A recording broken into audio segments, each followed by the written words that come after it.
welcome to episode 68 of the It's Just a Hill Cycling Podcast. I am Jon, and today I am back with BSP. Brian, how are you?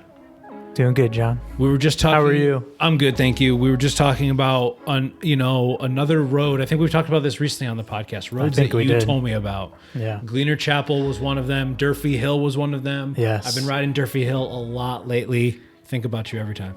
Oh, yeah? Every time. Oh, that's nice. Yeah.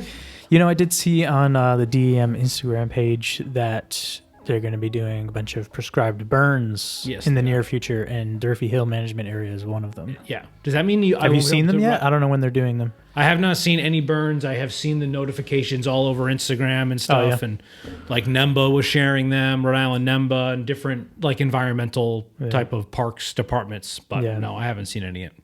I don't know. Sounds like a segment though. Roads that you told me about. Yeah, roads that you told me about. So and next time, it doesn't have to be any one way. It could be I could talk about a road that you told me about, and vice versa. All right, yeah, this will be a recurring thing from now on. So the list is right now is Durfee Hill and Gleaner Chapel. Gleaner Chapel. Yeah. Okay. Yeah. Feel good about that? I feel good. Great. Happy New Year. Happy New Year. Is this the latest Happy New Year you've heard? You were recording this on January 9th. So far, yeah. That's how that would work. Yeah, that's how that would work. Yeah, okay. That makes sense. Stupid question. But yeah, I mean, a lot of talk every year. What's the cutoff? Yeah, what's the cutoff? Yeah. Some people say a week. Someone that I work with. Some people say 2 weeks. Someone that I work with gave me the really good, see you next year. Like when I said bye to him on like December 22nd or whatever. That was nice. Yeah. I like that. There's a little bit of show news. If you're a YouTube podcast listener, this show is now available as an audio podcast here on YouTube. We still think you should watch the show, but you can listen on all the podcast players of your choice now, YouTube. So that's good. Nice. Yeah. Something that YouTube just was like, hey, we've noticed that you've made this playlist a podcast. Now it is available as a podcast. So it's just like an automated thing almost. Yeah, it was an automated thing. Oh, cool. Yeah. Trying to learn more about YouTube, a little peek behind the curtain, the algorithm. Yeah. Okay, and Winter Bike League is in full swing. The second stage is on Saturday, January 18th at 9:30, rolling from the North Scituate Community Lot. And this is the reason why I was bringing up Gleaner Chapel, because one of the segments is Rocky Hill climb after Chapel Road. And it reminds me of Chapel Roan. That's a good segment, going up Rocky Hill. That's a great segment. Yeah. Then the Jackson Schoolhouse climb. And then the last segment is the too. Road to Isengard, which I can't think of off the top of my head. And it's not like the real Road to Isengard, like from Lord of the Rings. You're not going to see Elrond. The Road to Isengard. Yeah, that's a segment around here. Is a segment. Yeah. I don't even know where that is. I'm out of the loop. It's somewhere north of here. Wow. Yeah.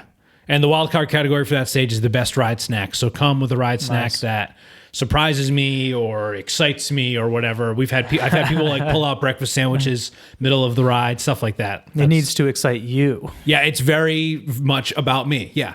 I put this on. It's not about what excites the crowd. No. What excites you. No. It's about what excites me. I will give you... You are the judge. Yeah. Because you're not taking part in the No, I don't get the competition. Points. As much as I try to hammer the segments, I don't take the points. Take your points. You're kind of like... For the segment aspect, you're kind of like the computer. Yeah, I'm the computer. You're racing against me. Yeah.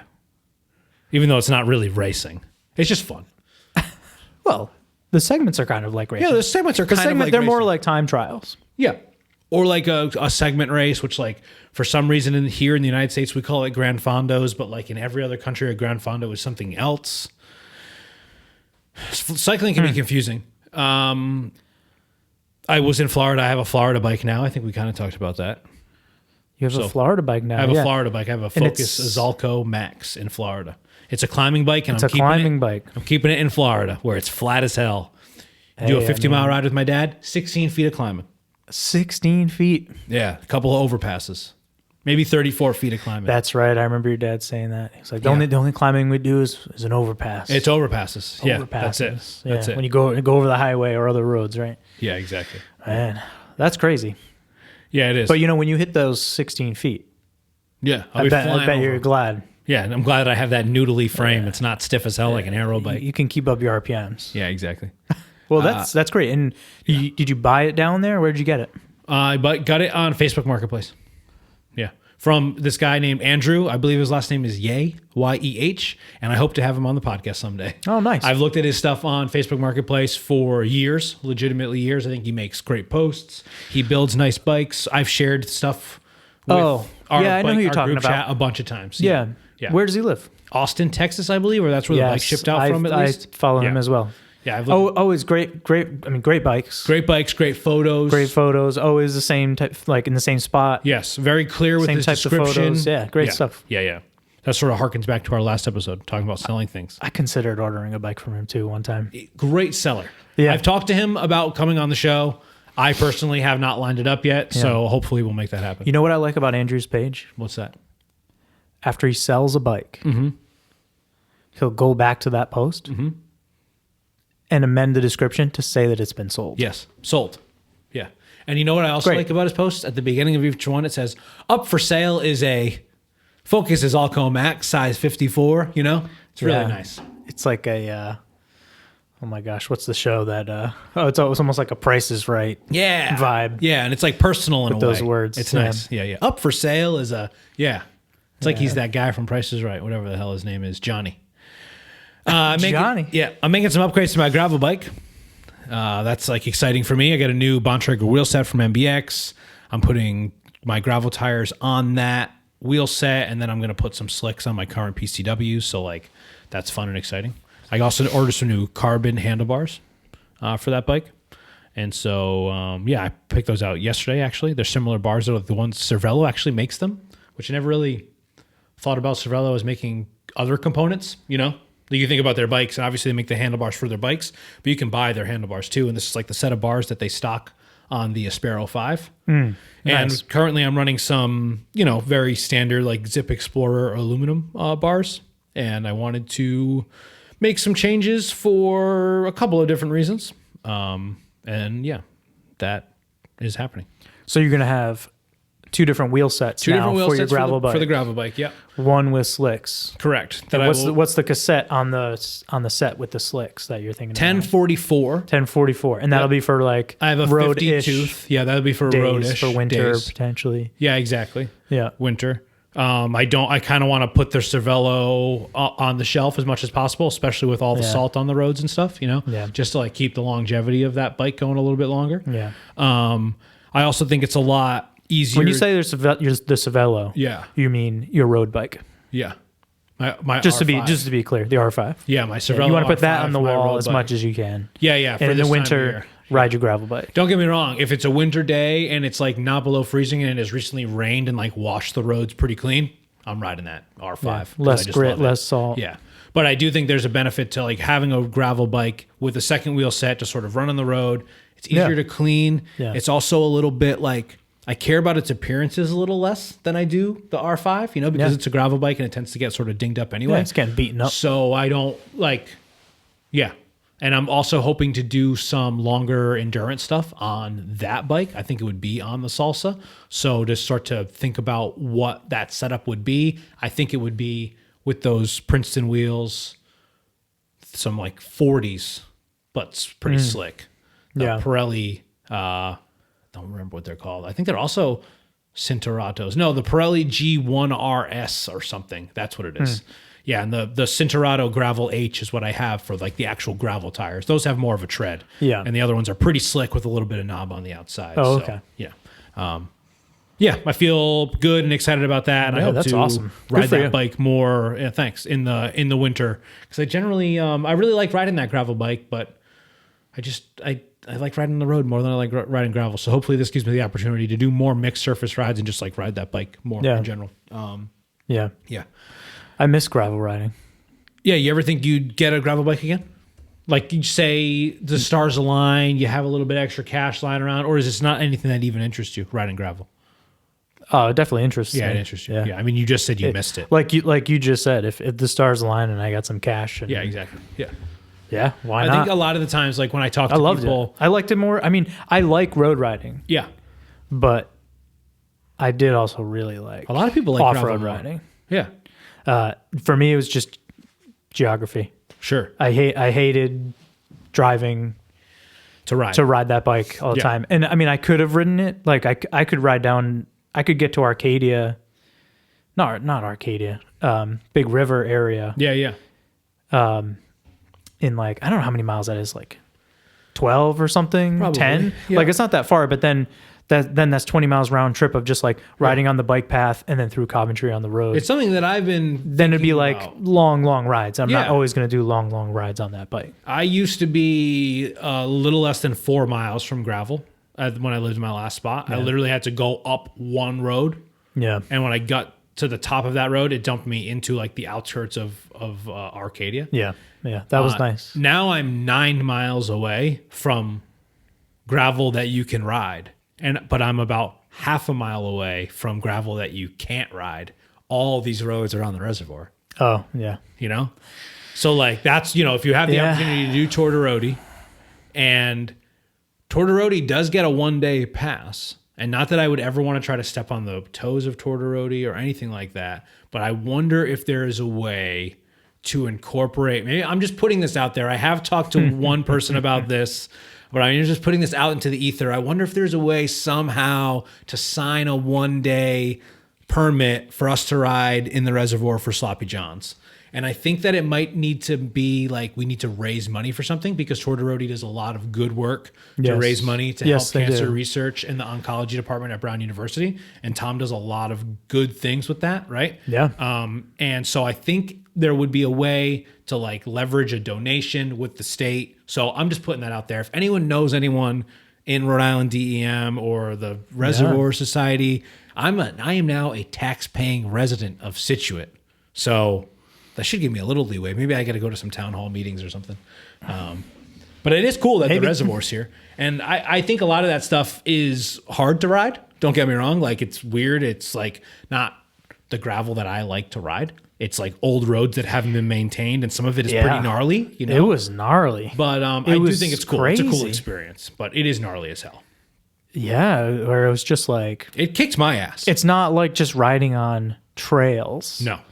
Because some of them, and a lot of the roads we're on were literally roads. Right. That have now just cracked 25 years to nothing. Right.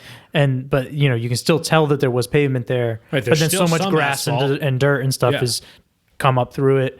Right. A pothole is an understatement, right? I mean, it's like... That was crazy. Yeah. I would love to do that again, but I remember that one day that we did it all together, and we rode from Adam's house too. Yeah. One of the worst days on the bike for me ever.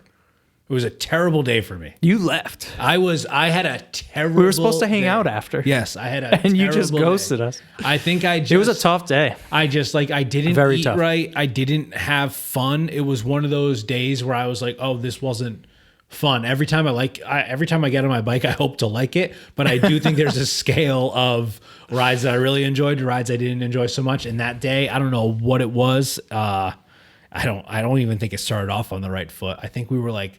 We were late to leaving, so rushing. We were hammered there, and I was like, it was like a little bit cold. I was in a pissy mood. Yeah. Yeah, it was cold, and we were like hammering to get there. So we were all riding our gravel bikes. Yeah. Up, east on Plainfield Pike, and down all those hills. Yeah. Just like, we gotta get there. Yeah. Just rushing and like working so hard to get there on time. Just remember so a couple we could times Sam and I fell off up the back, and I was like, I'm not doing this right now, dude. And he was like, what are we doing? Yeah, it was like just on the way there. Yes, on the way there. Oh, I don't remember that. I'm not pushing this. I can't push this right now. We got a big day ahead of us. It ended up being like an 80-mile day. Yeah, some 80 or 85, something like that. Yeah. But Tortoroti is a great event, and it happens in September here in Rhode Island. And let me know about the DEM permit. Yeah, someone's gonna know. Let them know. I mean, I probably should just look into it a little bit myself. But if you know, let us know. Well, it can't hurt to ask ahead of time, Yeah, it is good. Like, speaking somebody of watching might know. That's true. Or might know somebody. That's true. Yeah, it's a very Rhode Island thing. Yeah, but I think the idea of we got to bring something to the table as well with fundraising or donations, something like that. Yeah. Let's do something. It's nice that you're upfront about that and you realize that from the start. Well, to be perfectly honest, that wasn't my idea alone. That was friend of the podcast and future guest Jason Behringer and I were talking about it. And he was like, that's a way to, Yeah, and I guess leverage is the right word for it, but I don't mean it in like a bad way. Like it'd be a good cause to raise money for a good thing, you know? And normally if we put on like a free event, right, that like I ask for donations to like help pay for food, but if we could make it more legitimate and like raise funds for, you know, some small business awareness or like local food workers, you know what I mean? Like I think that would be great, you know? Yeah, absolutely. Yeah. Trainer season's in full effect. You know, we were talking about what things we want to talk about on the show.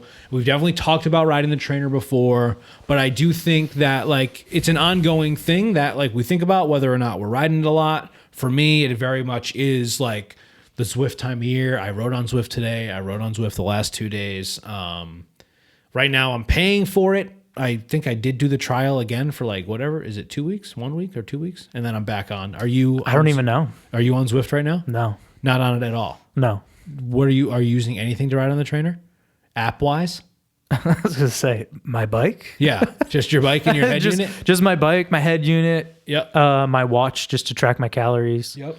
Because I'm so sick of using heart rate monitor strap, you know, around my chest. So I'm not doing that. Well, you just don't like putting it on? Yeah, it's annoying, and I always had trouble with it, regardless of which one I had.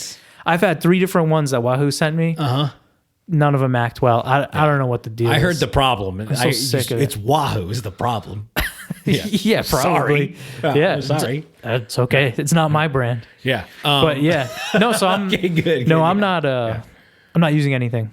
I've just been riding. What kind of trainer do you use? I use a Wahoo. A Wahoo.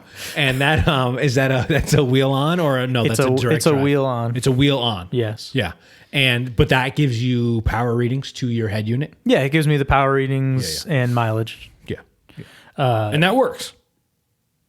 I feel like it's obviously a regular old trainer that's not smart would be the bare minimum, obviously. Sure. But this wheel on is rollers the bare minimum? Wahoo trainer. Maybe. I want to ride rollers so yeah, I've never badly. done it. I want to do it. They have smart rollers. That's true. They too. do have smart rollers. Yeah. I know that they make smart rollers, Yeah. but they also make just dumb rollers for people to like warm up at a race or something. Oh, you yeah, know? yeah. Or just ride inside. I'm not doing. No, I last year I signed up for Zwift. Yeah. Which was like, I think that the year previous to that, I was doing all the Wahoo stuff. Okay. And I liked it. I Wahoo liked system. Yeah, system, and it was like all these like training videos, and it like built a training plan for you. Yeah. And you could follow it, you know, day by day, and do all these different interactive videos, and I really liked that. But then they also had, I forget what the company was, but Wahoo had bought them, and then I don't know what happened to it. I forget what happened. I heard at one point like last year. I remember it changing. Something happened. This was like 2 or 3 years ago now, but it was like it was virtual riding, right? But it was more like a simulator. It was whereas like obviously Zwift is a simulator too, but Zwift is more like a video game. The one that Wahoo had bought was trying to be more realistic. It was more realistic and more like flight simulator version. But I liked it a lot because just for me, where all the information was and how it was laid out, is what I wanted. Is what I wanted Zwift to look and feel like. Yeah. So if there could have been more people on that platform doing group rides and racing, it would have been more fun. It would have been better. Yeah. Like if it had the popularity that Zwift did, because that would have been the ultimate for me. Right? But Zwift is the leader, but I don't like that it's video gamey. Yeah, it's not though. I don't even think it's. I'm not saying that what you're saying is wrong. You're perfectly reasonable for you not to like it for being video gamey. But I think it's like fake video gamey. Like it's not developed by video game developers. It's like developed by people that like make health and fitness apps, or like it's developed by people that make like software for like learning or something. You know what I mean? Like they're not, it's not, it's like lacking in all of the video game department. I agree with what you're saying. It's an avatar. It's like a fun looking world, right? It has like almost like a Nintendo vibe to it, right? And it does have a very Nintendo very vibe. Like Wii, you know, it's very Wii-centric, right? It's easy on the eyes. Yeah, the music, the colors. Right. Yeah, the character design. But it seems so lacking in all of the actual, like, what you would want out of a video game, right? And I guess I say this because a friend of mine that does not ride bikes just sent me a video of, like, that GTA mod that you can use when you're riding on the trainer. Have you seen this? No. There's a mod online for you to hook up your trainer to a version of Grand Theft Auto where you are now riding a bike around the world of Grand Theft Auto. Maybe I did see. How long has that been around? It's a couple years. I feel like I did. 3 years, I did 4 see years, that maybe. actually. Yeah. Yeah. A friend of mine forgot about it. Just sent me this, and I was like, man, I would like love this. This is the type of like, and that's a little bit more menial because you're just sort of pedaling around like you would in GTA. You sort of just move around like, you know. But if there was a Mario Kart in Zwift, because there are like power ups in Zwift, but I never use them, see them. You like go through an arch and it's like, here's the feather. And it's like, okay, your rider's like... Well, there's more than just the power-up, isn't there? Yeah, there's different things. Almost like it is Mario Kart when you pick up the coins or whatever it is. Oh, are there coins? I mean in Mario Kart, like when you pick up the coins or whatever, and then you get different things to use. Like it is like that. Right. But Zwift isn't gamified enough, I don't think. Yeah, I feel like I think you're right. I feel like it's sitting in this middle ground. Right. Of it's not just pure simulator, right? And it's also not enough of a video game. No, because it's not making it like fun. Like I unlock things sometimes. Oh, you unlocked this pair of shoes. Oh, you unlocked the tarmac. I couldn't give a fuck about. Yeah. And I'm sure some people do, and they want to like wear different kits. But every time I unlock a new jersey, I don't care. And I'm a person that likes video games. I have a Nintendo Switch sitting on my trainer table because I play Tetris to distract me from Zwift. You know really? I mean? You play it while you're riding? Yeah, I play so much Tetris 99, which is Tetris versus 98 other people at the same time. It's sick. Tetris 99 rules. It's on Switch and it's you versus 98 players. And so every time you clear a line, you're sending attacks to the other 98 players, and you can pick what type of players you're sending attacks to, and you get more points for knockouts. It's sick. I don't do it when I'm doing a really hard workout, but when I'm doing like an easy spin, I will play Tetris so much. How does the tax work? How does that affect them? So when you know how like when you're playing Tetris, when you're playing Tetris 99, levels will get added to you from other players. So if someone else you choose who you're attacking. So say you can choose like random, you're attacking a random person and you clear a row of blocks. That row of blocks gets sent to someone else's screen as like a grayed out, like solid row of blocks.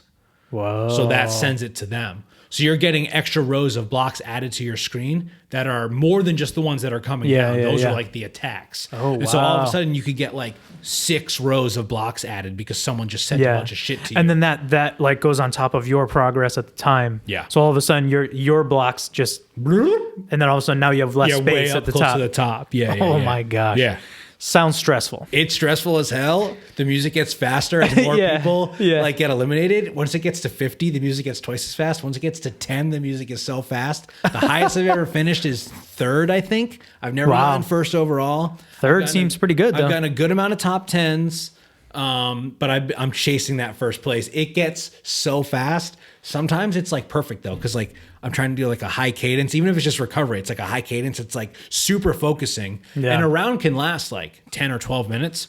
Perfect for passing the time on the trainer. Oh my gosh. Yeah, perfect. Yeah. And that's got to be a really good exercise for your brain too. And because you're working on this brain body connection where you're forcing yourself to be using your brain intensely and focus on things while your heart rate is up high. I like that. And your body's moving. I like this. That's got to be good. You think that's good? It's got to be. Sometimes when I close my eyes and go to bed at night, I see the rows of Tetris. Oh my gosh. If I play too much. Yeah. Yeah, I could see that. But that's a real thing. It's called Tetris syndrome. I've looked it up. They named it Tetris syndrome? Yes. So I've had that experience when I've done puzzles. Okay, you just see I'm not an avid puzzler, but like I have done puzzles in the recent years. Okay, congratulations. I guess I'm thinking about during COVID when I did a puzzle, and it was like my wife and I did it, and it was all just like cartoon like faces and upper bodies, all as if it was like a crowd. Oh, okay. You know, and you know, it was like different color skin, different color hair. Yeah. Some wearing glasses, some wearing Wait, do sunglasses, you mean like some no famous glasses. cartoons like the Ninja Turtles? No, or no, it was Fairly just like Odd Parents? just like artistic, Yeah, random. okay, yeah. But at night, I would go to bed and I would close my eyes and I would just see faces. Yeah. Like brown eyebrows, no sunglasses, yada yada yada. You're like playing Guess Who when you go to sleep. It was terrible. Yeah. Absolutely horrible. So I wonder, like, for Tetra syndrome, Yeah. is that the overarching name for anything similar to that? Anything you know what I mean? that's like, Similar. like a game that like gets stuck in your head. Yeah, when you close your eyes and you see what you were doing. Yeah. I don't know. What about roller coasters? You ever get into roller coasters? Riding roller coasters? Have you ever gotten into riding Yeah. roller Did you coasters? enjoy it? Yes, love it. Do you ever remember going As to a bed? kid, I hated it, but now I love it. Now you love it. Yeah, as a little kid, I was terrified of roller coasters. Me too. Me too. Once I hit 20, 18, 20, Yeah. love them. I feel like my age was maybe like 12. When you and then started I got loving really into them. And then I love maybe this to really maybe to into, 20. Like, how often are you going? More than once a year? Where are you going? Maybe. You going to Six Flags like every weekend? Season pass.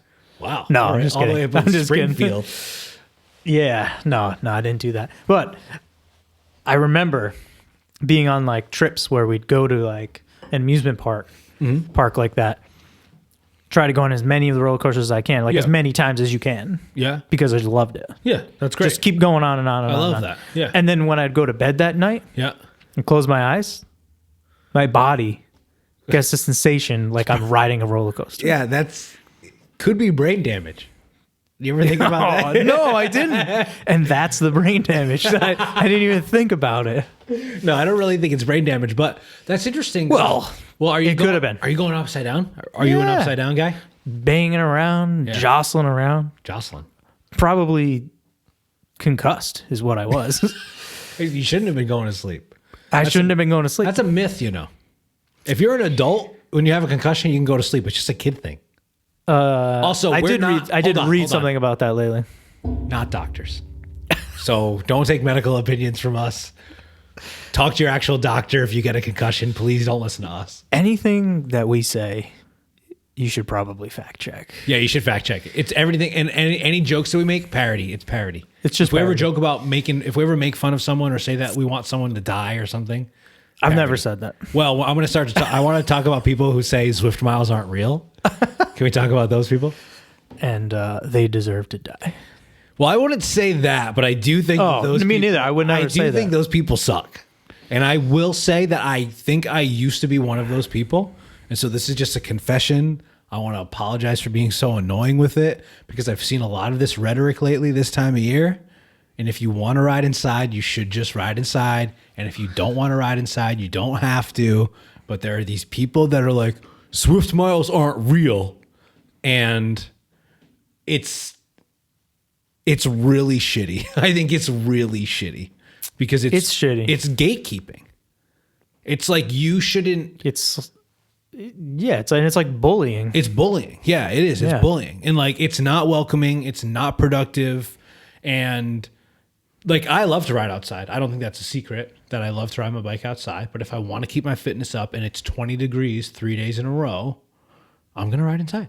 Especially if it's just like, I only want to ride for an hour or an hour and a half. You know, I'm not going to get all kitted up. My fucking water bottles froze the other day.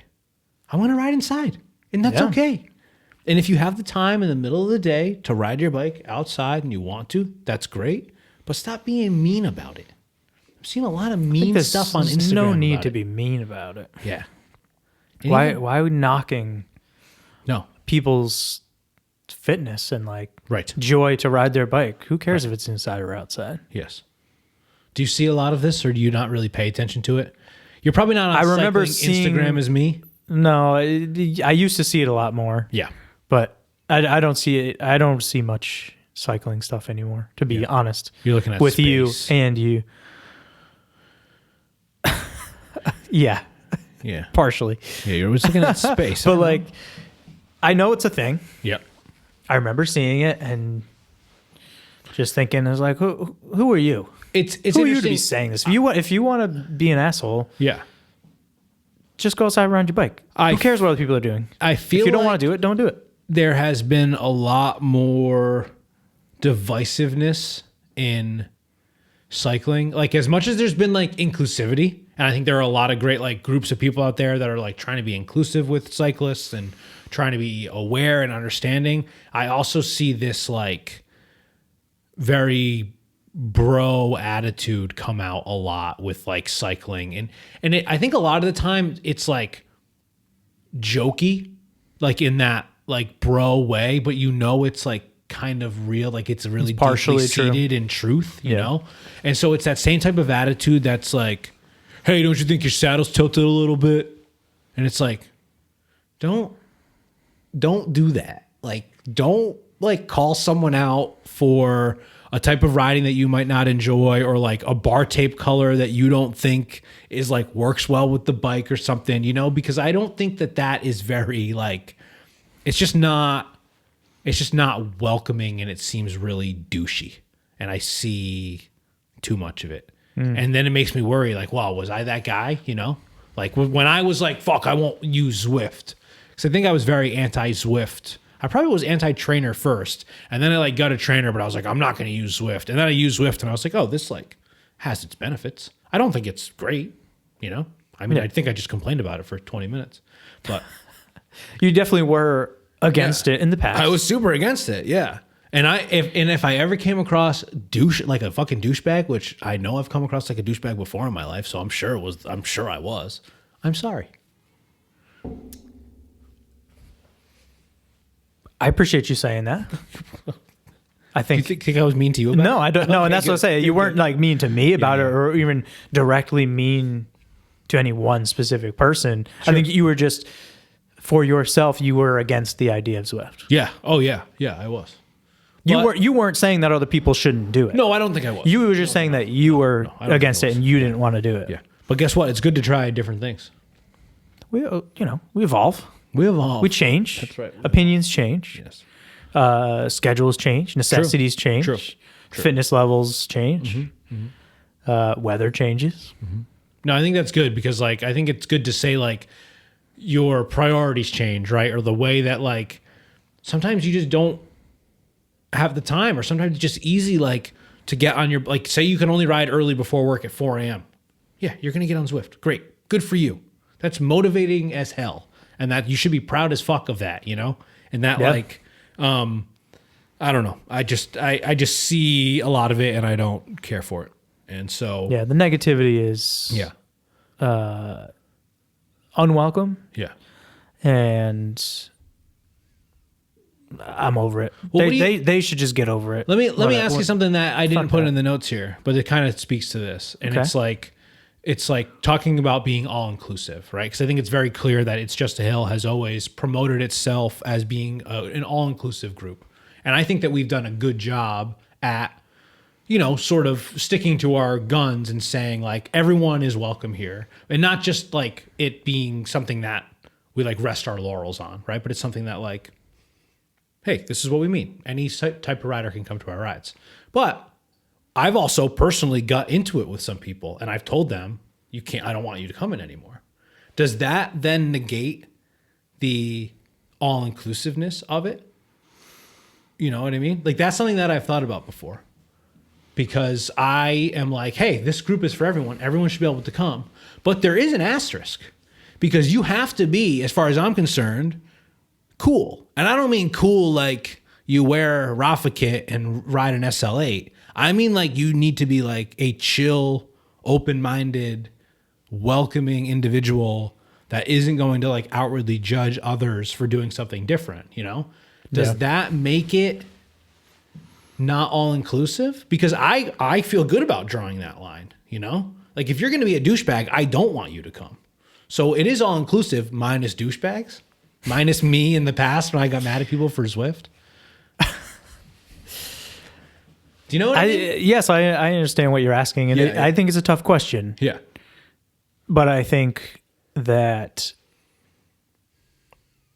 this is your and our club. Yeah. And everybody who's an active member, it's also their club too. Yeah.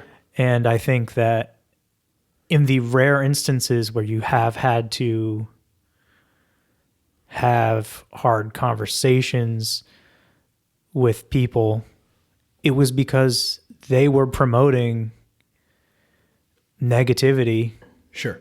and narrow-mindedness. Yeah. And if you allow someone who brings those attributes into the club, then other people around us are going to see that. True. And then they're going to think it's not inclusive because you have other people Right. just like touting negative things and just being That word negative people. Yeah, that word inclusive, it's a hard word. There needs to be some management of like Right. what is happening Right. within the club. It's not just like anarchy. Right. You know, there still needs to be some sort of oversight of people. People being nice. Yeah. Yeah. People being like respectful. To me, it's a respect thing. Right. And Yeah.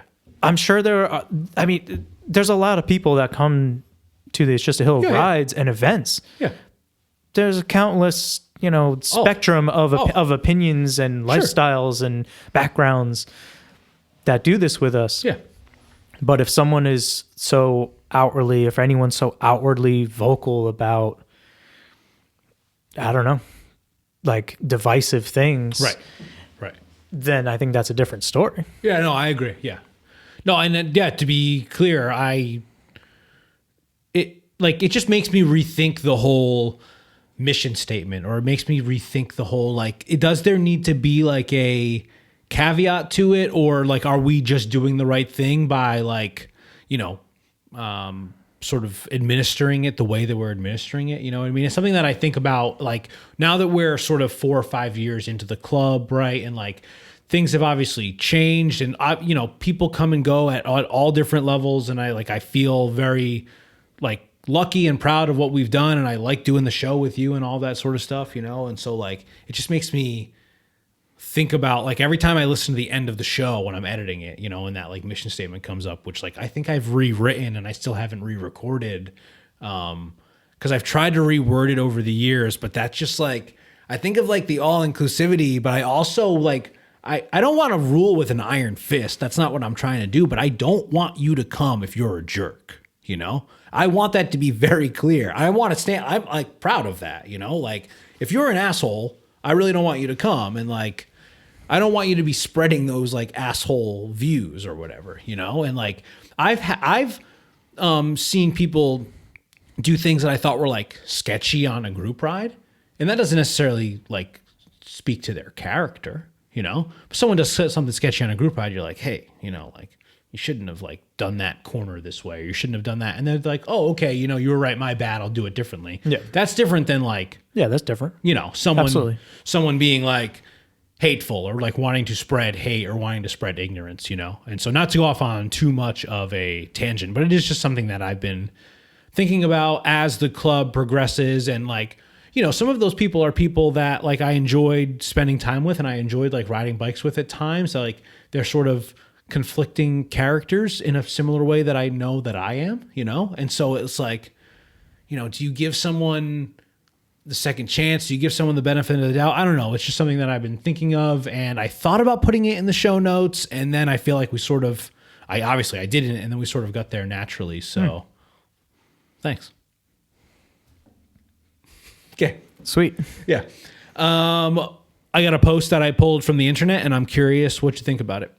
Before we get there, the last time we recorded been a few weeks. Have you ridden your bike outside since then? Because this question is about riding your bike outside. No, I haven't. Okay, well, I still think you'll have an opinion.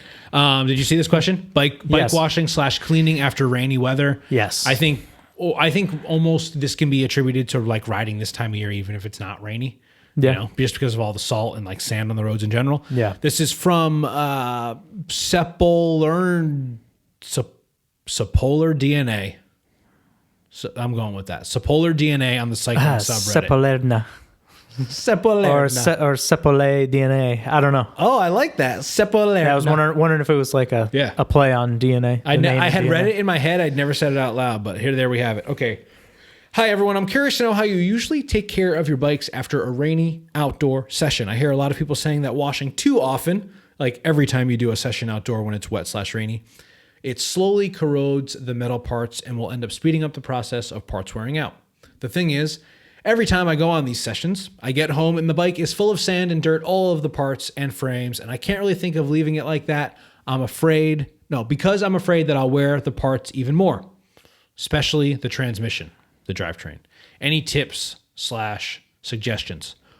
What are your thoughts on cleaning your bike? Do you clean it right away? Let's talk about on a messy ride. Well, if you're riding the bike in the rain, Yeah. isn't the rain just cleaning the bike? What kind of guy? what guy are you right now? I like this guy. Yeah.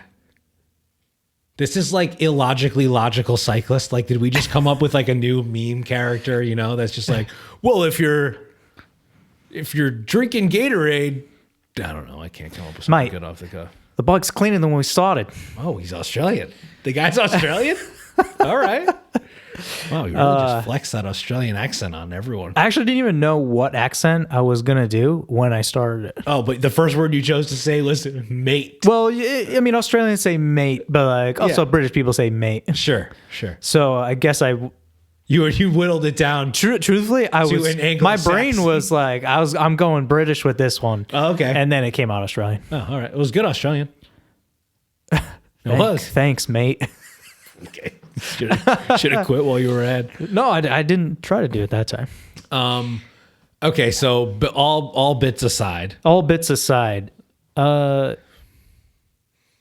Yeah, I feel like if you're riding and it's like somewhat rainy or previously rained and you're getting grit all over the thing, you gotta at least do a quick hose down. Yep.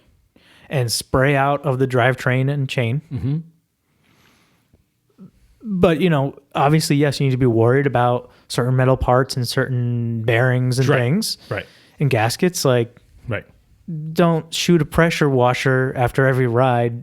Yeah. At every single piece of your bike and your headset and everything. Yeah. Like, don't use a pressure washer on your bike ever. Yeah. Don't do that anyway. But like, you got to do something. Yeah. Especially if it's gritty. I think the rinse is very important if it's gritty.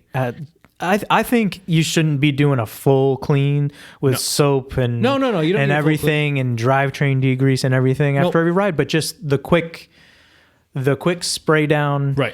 But then especially get it into a little bit into the cassette, and then especially into the chain just to try to knock out, as much grit as you can quickly. But then wipe, then a wipe, then a wipe down. Yeah. Drying any as much metal parts as you can. Yes. Obviously dry the whole thing, but try to get as good as you can on the metal parts. And then probably a top off of a lube a little bit and then a wipe down of the chain. Yeah. So that doesn't rust. The drying out part, I think, is the part that I struggle with the most. And this is not something that I have like in my current like bike fixing mechanic at home setup, but I would love a compressor to like blow out air of things, I think that'd be a nice addition. To because I do think you got to start with the rinse because you don't want to go wipe down right away, especially if you get a really nice paint job. No, if you don't scratching it up, right? Is that what you mean? Yeah. You got to rinse do a little off the dirt, off. rinse off the sand, the salt if it's the winter time of year and you're in a place that salts the roads. Then a wipe down. I usually wipe down most of the parts away from the chain first. Right. So like headset, all of that sort of area, front of the bike, down tube, top tube. And then I get to the chain. Like you said, I wipe down the chain. Then maybe it splashed around a little bit. Then I wipe down the frame around that area. Yeah. Cleaning your rotors is important, especially if you're like spraying your bike with something that might contaminate your rotors. Try not to get any of that stuff on your rotors. But if it does happen, take some isopropyl alcohol to the rotors themselves. And even the pads, if you want to get in there even better, right? Clean those pads out. Pressure washer, like you said, bad idea. I have seen those like at-home gardening, like watering pump things. The things that I mean? Oh, yeah. Like the sort of 2-gallon bucket you like can pressurize. Yeah. But it's not super high pressure. Yeah. I've seen a lot of people that live in like, urban environments, apartment complexes that may not have access to a hose or something, use something like that. It's a good idea. I think those are great. It's similar to that like Muck Off sells that like they have like a pressure washer. I don't think it's high pressure. Yeah. But they have like a sort of an all-in-one kit that like uses their soap. They do make good soaps. As much as I hate their lube, I do think they make like good soap, good cleaning products. Muck Off. Yeah. So, but the like pressurized canister thing, I feel like that's a good idea because now I've used those, but I don't own one. Yeah. And I wonder, could you put hot water in it? Yeah. Why not? I don't know. I was just thinking just because of the plastic. I mean, you're already pressurizing it. Yeah. So maybe it being hot would push the pressure up a little higher or a little higher, a little quicker or something. But maybe it's fine. But I just feel like a lot of times when I was cleaning my bike in the winter and it was really cold out, I would just do an initial rinse off with the hose. Yeah. Or no, sometimes because I'd shut the spigot off for the hose because it's winter. Off, yeah. So that's another reason why in the winter a canister like that would be really good. But I would just fill a bucket. I just fill a bucket in my kitchen sink with hot water. Yeah. And then that way, at least I'm outside and, I would just do a quick rinse off. Yeah. And then if I did use a sponge and soap or anything, at least everything that I was touching was like warm. At least warm. Right. And then that helped me because if you're right after the ride, you probably are sweaty, your heart rate's coming down, it's really cold out, and now you are freezing your ass off. Yes. Just so you can clean your bike. Right. What I was doing last year was actually because the back of my house where the area is, that's my main bike cleaning and maintenance area, is always shaded every day of the year. Yeah. So I turned that spigot off fully because I'm worried about that area. Yeah. And what I did last year was the only other outdoor spigot I have is on the very front of the house, which faces south and gets sun all day long. Yeah. So I'm a little less worried about that one. So I actually left that one on all winter. Yeah. So that when I did get home from rides, I would just lean it up against I would lean it up against my neighbor's fence and spray it down with my hose in the front yard just to give that quick rinse off. Yeah, yeah. And then I'd walk around to the backyard, bring it onto my porch, dry it all off. A little bit more climate controlled in the porch. Still kind of cold out there. It's cold, but less wind. Not windy. Because it's windows and stuff. Yeah. Like storm windows. Yeah, that's a good call. What about, have you ever done the clean it in your shower? No. I know friends of ours have. Yeah. Seen pictures of Brian's bike in the shower. Right? Yeah, it was reminiscent of a photo from the past. What? I'm not going to say what that is. Oh, are you talking? No, don't even say it, I have dude. to bleep it. Oh, dude. Can't believe you just brought that up. Everyone's going to be thinking about it. Just flash the picture of it real quick on the video.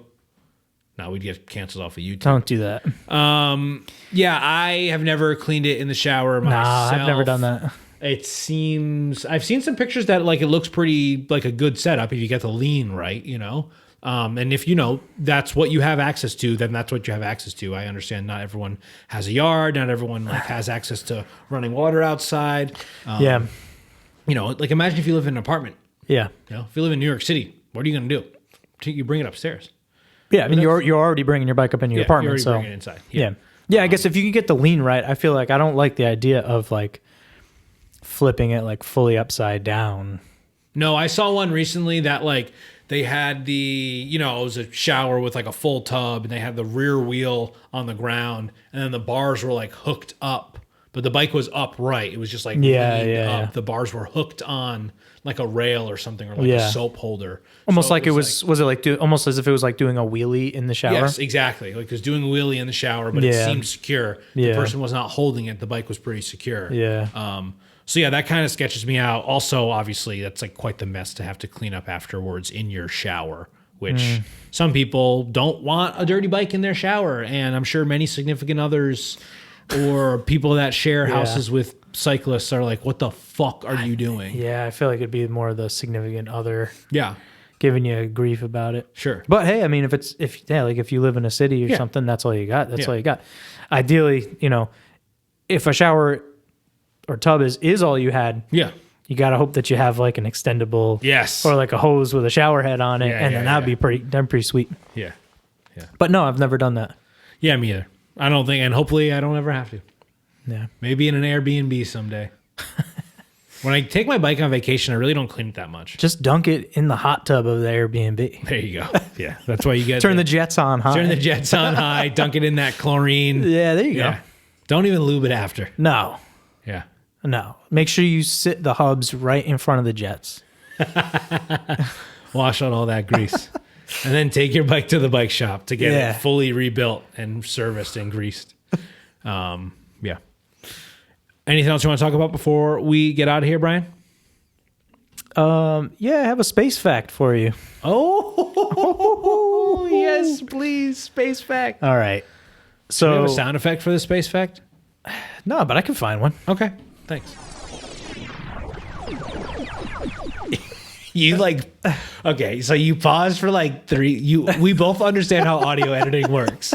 We know that you didn't need to pause for 3 seconds to put it over. You could have just spliced it in. No, it's going to be good. It's okay. It was good. It was good. It was great. It was the best sound effect I've ever heard. Space fact. So, space fact. This isn't anything like extremely scientific. I just find it mind-blowing. Uh-huh. And people out there undoubtedly know this. Mm-hmm. Undoubtedly. That I just think that the everyday person does not have enough of an appreciation for how incomprehensibly big the universe is. Okay. So a way to understand this is essentially where we live, and a normal person that's either in a city or just outside of a city,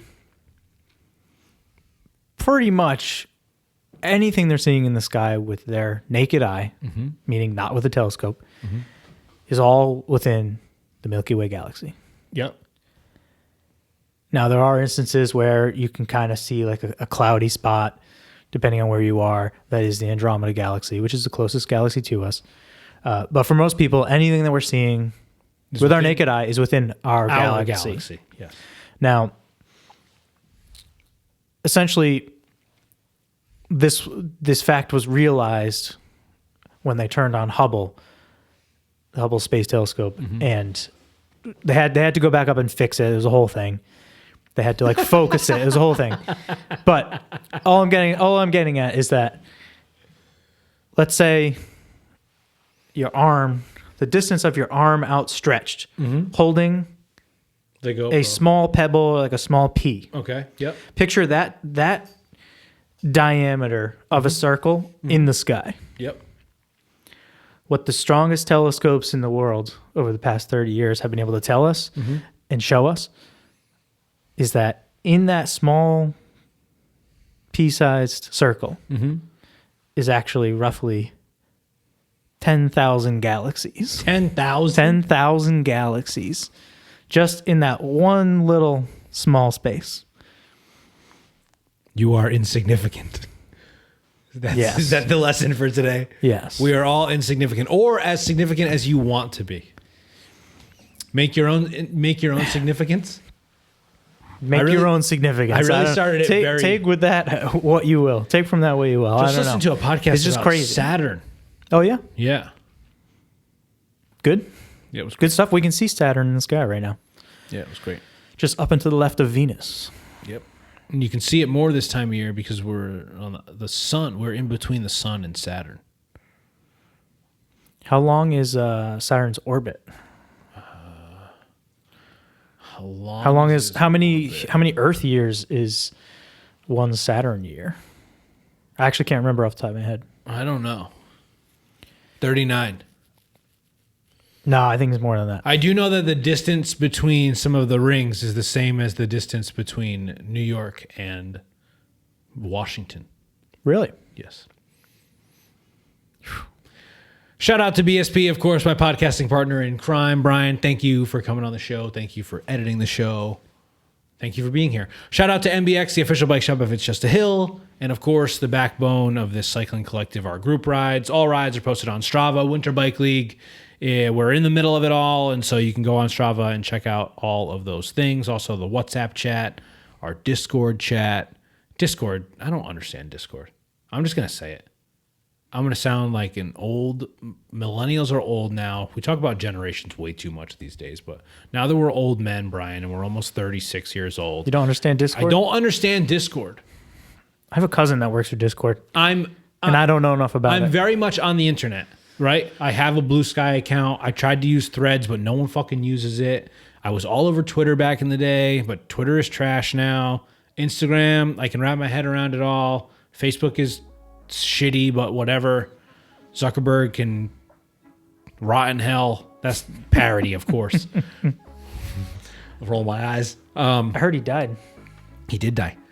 Rest in peace. No, rest. Don't rest at all, son of a bitch. But yeah, they're... Can't fact check it, though. You can't fact check it. Yeah, Discord just seems really hard for me to navigate. And I'm just coming clean.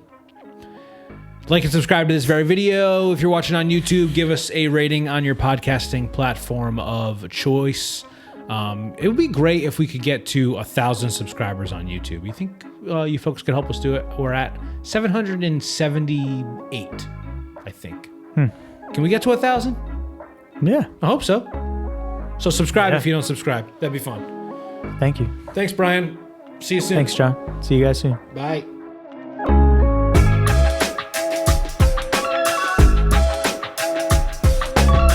We are It's Just a Hill, a cycling club that promotes inclusion, judgment-free, with no gatekeepers. Focused on creating content from behind the handlebars to in the studio, It's Just a Hill is producing videos and podcasts to spread the message that cycling is for everyone. We are focused on reminding everyone that riding your bike can help you overcome any obstacle, because after all, it's just a hill. Decaf left, regular right. Decaf left, regular right. It's very challenging work.